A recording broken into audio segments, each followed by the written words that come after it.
안녕하세요. 카지노 올빼미입니다. 이 영상은 본문과 관계없음을 알려드리고 그리고 시청해 주시기 바랍니다. 이번에는 좀 특별한 말씀을 한번 드리겠습니다. 그 스몰 카지노가 생기고 전국에서 모든 분들이 구름처럼 도박이나 직업을 가지려고 몰려들었는데 또 이제 거기에 돈 냄새를 맡고서는 오신 분들이 엄청나게 많습니다. 그 사람들 중에서 우선 선구자를 보면은 우선 전당포에 투자하는 사채업자들이죠. 거기서 뭐 돈이든 뭐든 이 사채 놀이를 하면은 이제 돈을 많이 번다. 그런데 이제 그 뭐 사회에서 이렇게 뭐 노름판에서 돈 잃었을 적에 서로 빌려주고 그 다음에 받고 이러는 것을 갖다가 무슨 이 꽁지라고 부른다고 하더군요.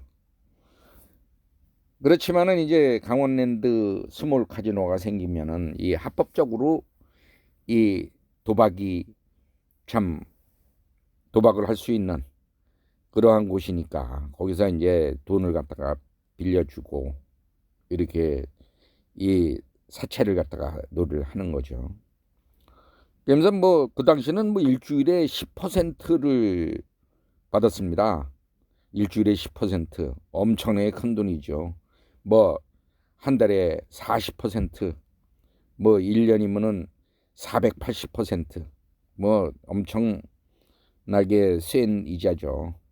그러니까 10% 이자를 뭐 선공제하고 그리고서는 그 뭐 이 뭐 금붙이나 뭐 이런 거를 갖다가 명품이나 모든 거를 맡기고 그러면서 이제 이렇게 가는 분들이 굉장히 많았습니다. 그래서 이제 그 돈을 갖다가 이렇게 빌려주고 하는 이제 전동포들이 쫙 들어서게 됐죠. 그런데 이제 어느 날 그리고 또 그 전당포 업자들이 그 뭐 객장까지 들어와서 사채업자들이 혹시 돈 필요하면 말씀하세요. 뭐 명함도 주고받고 그 처음이니까 과도기적인 거니까 뭐 그런 것도 뭐 막 그냥 성행을 했죠. 그런 사람들이 진짜 그 객장 내에 득실득실했습니다. 그러다가 이제 그 저한테 어떤 전당포 그러니까 사채업자가 이 접근을 했지요. 혹시 돈 필요하면 말씀하세요. 그렇지만은 저는 뭐 지금까지도 이 사채를 써본 적은 단 1도 없습니다. 그러다가 이제 그 사람이 뭐 어쩌고 저쩌고 옆에 와서 얘기를 갖다가 하고 그래서 사실 맨 처음에는 경계를 했습니다. 대개 사채업자들이나 뭐 그 전당포 하는 사람들이 깡패나 엄청 험악한 사람으로다가 생각을 했으니까요. 그래서 좀 거리를 멀리 하려 그랬는데 뭐 같이 얘기를 하고 커피 마시는 게 나중에 술 한 잔 먹게 되고 또 뭐 말도 섞게 되고 이러다 보니까 뭐 깡패가 아닌 것 같기도 하고 그래도 좀 순수한 사람들도 또 개 중에는 좀 있었던 것 같습니다. 그러다 보니까 좀 그 전당포하고 해면서 사채를 하시는 그 친구하고 친해졌는데 얘기를 하다 보니까 자기네들이 이제 돈이 좀 부족하니까 돈을 좀 투자를 하면은 월 10%를 주겠다. 솔깃했습니다. 10%. 그래서 이제 그 10%를 받고 빌려줘 보면 어떨까 이렇게 생각을 했습니다. 서울에 와서 가만히 생각을 하다가 1억을 갖다가 이렇게 빌려주면은 한 달에 1,000만 원 정도를 갖다가 거기서 나오게 되면은 이거 괜찮은 장사다. 그러면은 나는 1,000만 원 가지고서는 마음 놓고 베팅을 하고 게임을 하고 그러면 될 거 아닌가 싶어 가지고서는 1억 정도를 투자하기로 했습니다. 그리고 1,000만 원씩 받고 이제 이렇게 그 게임을 하려고 했지요. 그래서 이제 그 1억 정도를 그 현금으로 찾아가지고, 그때는 5만 원짜리가 없었으니까 1억 정도라도 상당히 무거웠죠. 그러니까 뭐 통장으로 이체하거나 그러면은 이제 그것이 이제 그 나중에 덜미가 잡힐 수가 있으니까 그 현금으로 갖다 주고 차용증을 받고 뭐 이자를 1,000만 원씩 받기로 했습니다. 그러나 그거는 이제 증서로 쓰게 되면은 그 1,000만 원 이자 받기로 이 증서로 남기게 되면 그 자체가 불법이니까 그렇게 할 수가 없었지요. 그래서 이제 1억을 주면서 선이자 1,000만 원을 뗐습니다. 9천만 준 거죠, 이제. 원래 이 거기에 그 룰이 그러니까 9천만 원을 주고 1,000만 원 가지고 이제 게임을 갖다가 그 하게 됩니다. 불과 뭐 1,000만 원씩 받은 거는 한 4개월 정도밖에 못 받은 것 같습니다. 나중에는 이자를 못 받아서 꽃감 빼먹듯이 그거를 갖다가 내 원금에서 빼먹어 가지고서는 뭐 그걸로 게임을 해서 물론 다 날린 경우가 됐지만은, 지금은 이제 그런 말씀을 드리려고 그러는 게 아니라 이 그 전당포에다가 돈을 투자를 하고 빌려줬으니까 아무래도 이제 거기서 일어나는 일들에 대해서 이 많이 알을 수밖에 없지요. 그래서 오늘은 그 전당포에서 일어난 그 천태만상의 이야기를 여러분께 소개하고자 합니다. 처음에는 뭐 이 스몰카지노 생겼을 때는 거의 사람들이 차를 몰고 왔지요. 지금은 아마 그냥 대중교통 수단을 이용하시는 분들하고 차 몰고 오시는 분들하고 거의 반반 정도 되시는 것 같습니다. 아니면 대중교통을 이용하고 오시는 분들이 더 많나요? 그건 뭐 자세히 데이터를 보질 못해서 모르겠습니다. 그래서 이제 그때의 그 전당포가 지금도 마찬가지겠지만 자동차를 잡고서는 빌려주는 게 굉장히 성행했습니다. 그래서 이제 이 자동차를 맡기고 이렇게 돈을 빌리곤 했는데 좀 특이한 경우들이 많았답니다. 왜 그러냐면은 뭐 개인 택시도 맡겼고 영업용 그 8톤 트럭도 맡기고, 그 중에서 이제 기억이 확실히 남는 게 이제 택배 차량을 맡기고 이 돈을 빌려 가신 분의 얘기를 하고자 합니다. 택배 차량을 맡겼다는 것은 이 그 안에 택배가 그대로 실려 있었습니다. 때는 이제 추석이 한 일주일 정도 남았을 때라서 이제 택배가 굉장히 그 선물이 왔다 갔다 하는 경우가 많아가지고 그 맡기고 가시는 분들이 굉장히 많았죠. 그래서 이제 그 택배 차량을 갖다가 맡기고, 아마 택배 그 하시는 분은 어떻게 되냐면은 해다가 돈을 잃었으니까 이거 잠깐 맡기고 빨리 가갖고 돈을 찾아서 찾아갖고 택배를 맨 처음에 또 하리라고 생각을 했겠죠. 그때는 택배가 뭐 개인 사무소 이런 데서 이제 하는 것들이 많았던 모양입니다. 지금처럼 뭐 쿠팡이나 뭐 로젠 뭐 택배나 뭐 그렇게 이 완전히 그 성형화된 법인화된 철저하게 관리된 이런 택배가 아니었던 모양이죠. 그래서 이제 택배 차량을 맡기고 200만 원을 맨 처음에 빌려 갖고 가서 이 도박을 했는데 뭐 한 대여섯 시간 만에 그 돈을 다 잃었습니다. 또 와서 한 300만 원을 또 가지고 갔습니다. 물론 10%의 선이자는 따박따박 떼었겠지요.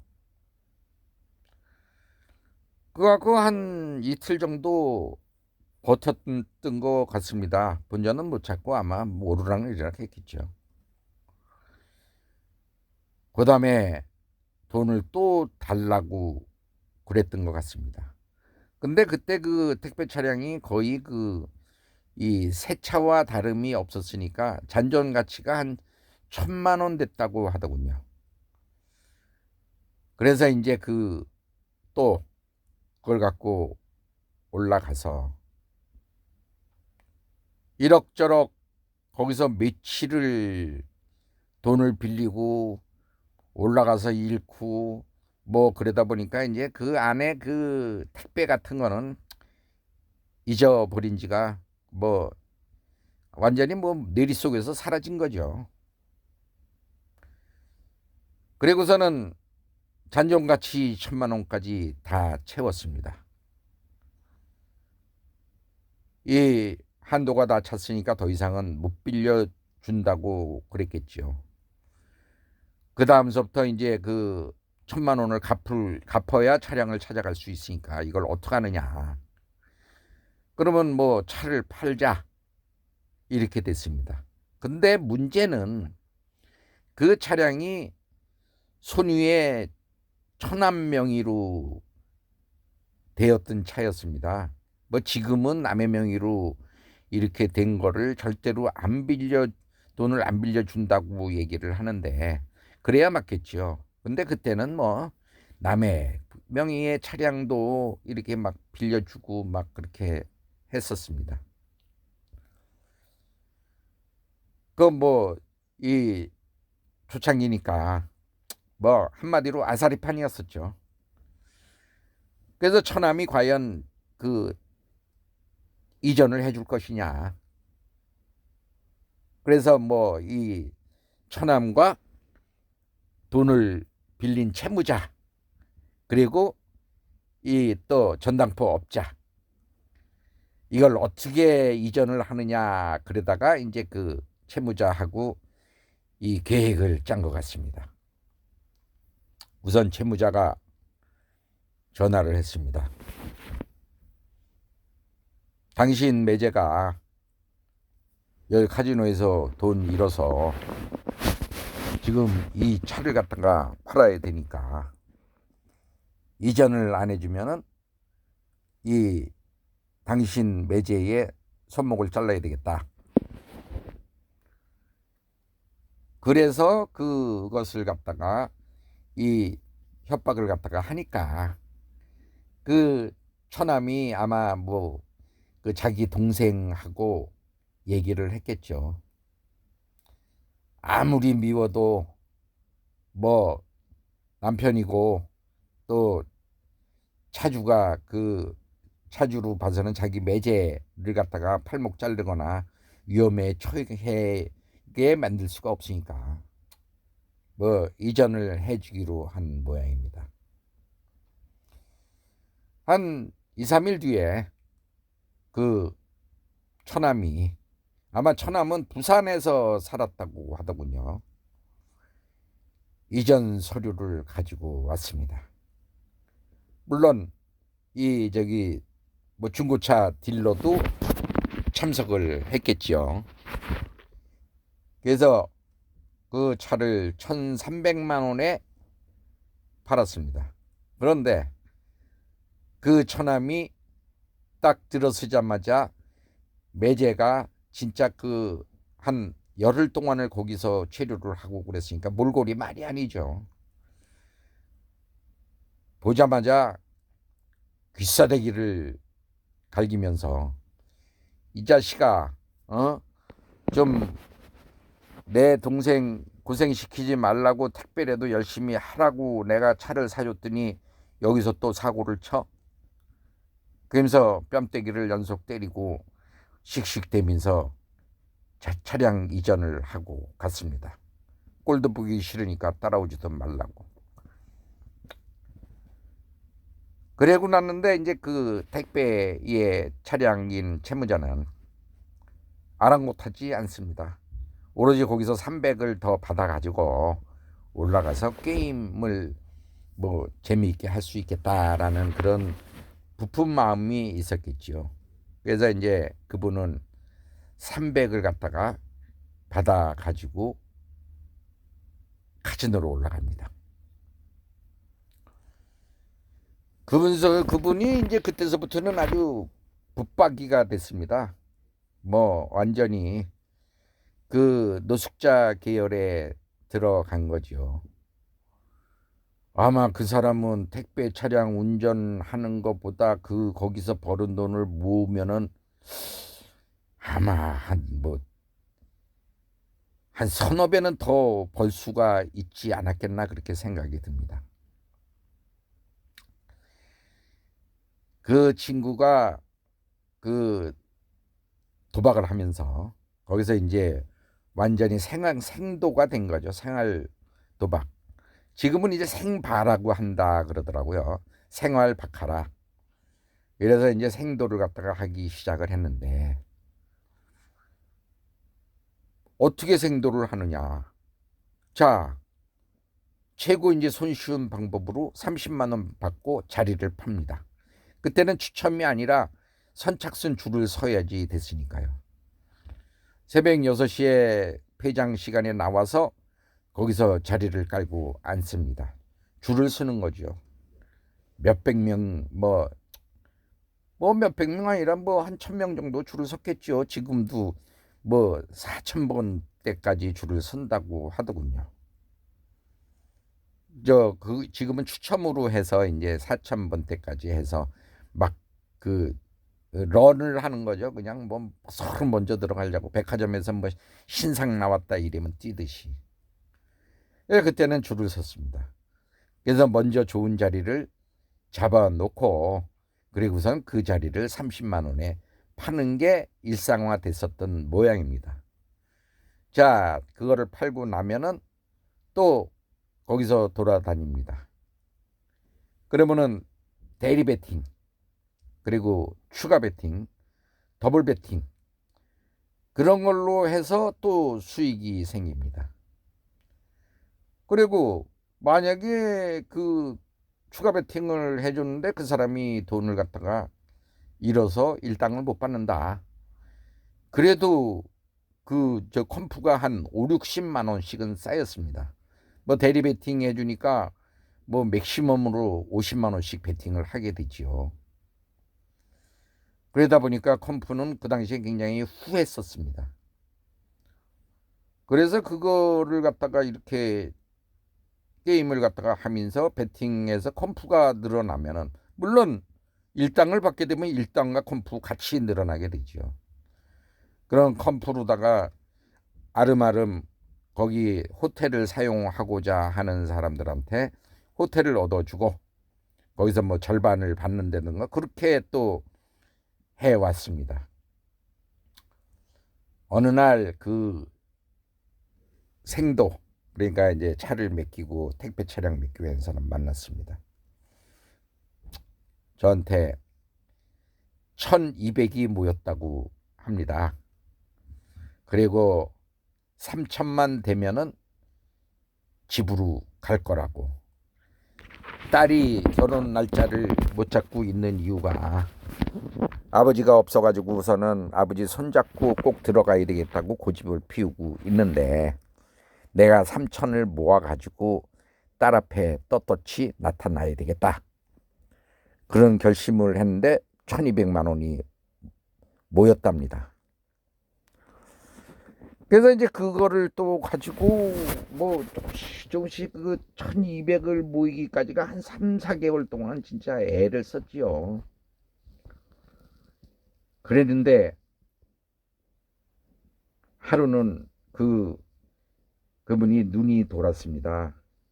1200 모은 거를 이성을 잃고 진짜 하다가 다 털렸습니다. 하룻밤에 1200만 원 다 날라갔습니다. 근처 찜질방에서 자면서 그냥 개미처럼 먹을 거 못 먹고 컴프로다가 들어와서 뭐 그때 아무리 좋은 요리도 컴프로 먹으면은 매일 먹으니까 맛이 없다고, 예? 5만 원짜리를 먹어도 맛이 없다 있다고 소리를 하던 사람이었었는데, 그때는 이제 그 시중에서는 컴프를 사용을 하지 못할 때였으니까 그 찜질방에서 끙끙 앓고 있는 그 사람을 그 동료들이 발견했습니다. 병원에다 입원을 시켰지요. 그게 이제 그 1200만 원을 한 서너 달을 열심히 개미처럼 모은 게 하루아침에 일타 보니까 진짜 화병이 난 겁니다. 뭐 화병이 안 나면 이상한 거 아닙니까? 사실 이해할 만하죠. 그래서 이제 그 사람이 그 1200 그걸 갖다가 이렇게 딱 한꺼번에 잃어버리니까 진짜 허무하죠. 이 뭐 영화라든가 음악의 한여름밤의 꿈이라는 것도 생각이 납니다. 저도 그 얘기를 듣고서는 뭐 솔직히 뭐 남의 얘기가 아니라는 거를 생각을 했습니다. 뭐 저도 열받으면은 이 뭐 몇천씩 그 날리고 그랬을 때였으니까요. 그거를 이렇게 보니까 이 여기서 이제 생도하면서 개미처럼 모아 가지고 집에 가서 아빠가 아니면은 여보 나 지방에서 돈 벌어 갖고 왔어. 탁 자랑스럽게 내놓고 집에다 돈을 주고 그랬는 분들은 별로 없는 것 같습니다. 아니 열심히 모으면 뭐 모아봤자 어느 날 하루만 잠깐 진짜 빈트가 틀어져도 이게 뭐 한 방에 날아가는 게 바로 카지노니까요. 옛날에는 뭐 이 고전적으로 이렇게 보면은 노름하면은 3대가 망한다. 그리고 뭐 집문서 갖다가 맡긴다. 뭐 마누라도 맡긴다. 이런 게 노름판이었지 않습니까? 그렇지만은 이게 합법적인 이 카지노에서 전 국민이 노름할 수 있는 허가된 카지노라는 데서 이 뭐 전당포를 사용을 해서 이런 일이 벌어진다든가. 근데 그 중에 어느 정도 되면은 뭐 신용으로 빌려주는 경우도 많이 있었던 것 같습니다. 그런데 이제 악성 채무를 갖다가 받으러 가면은 왜 드라마 카지노에서 최민식이가 그 무식이라는 사람으로 나오죠.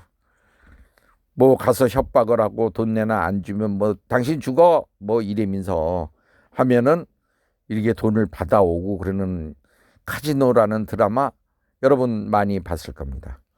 그런데 이 돈 받는 이 전당포의 현실은 그 정도로 돈 받는 거에 가서 해피엔딩은 그렇게 받아갖고 오는 게 없는 모양입니다. 돈을 받으러 주민등록에 적힌 주소를 찾아가면은 이미 이사를 하고 날랐거나 아니면은 딸이나 부인이 야멸찬 눈으로 나와서 아니 그 사람은 우리 가족이 아니에요. 앞으로 여기 찾아오지 마세요. 이래고 문을 쾅 닫고 들어가는 참 집안에서 버림받은 카지노 갬블러 노숙자 이런 사람들이 많았던 것 같습니다. 뭐 망한 도박 분들의 모습을 갖다가 참 돌아볼 수가 있죠. 집안에 버림받고 지금도 굉장히 많이 계실 겁니다. 뭐 미국에서 딸이 교통사고로 죽었는데 가지 못하고 여기서 계속 게임을 하고 있었다는 그런 말씀도 들은 적이 있는 것 같습니다. 여러분께서도 이거를 재미로 들어주시고 이런 것들을 이 반면 교사 삼았으면 좋겠습니다. 그런 일은 결코 있어서는 안 되겠지요. 지금까지 카지노 올빼미였습니다. 이렇게 긴 시간을 시청해 주셔서 감사합니다. 다음 영상으로 여러분들을 찾아뵙겠습니다. 구독과 좋아요는 올빼미한테 큰 힘이 됩니다. 여러분 안녕히 계십시오. 감사합니다.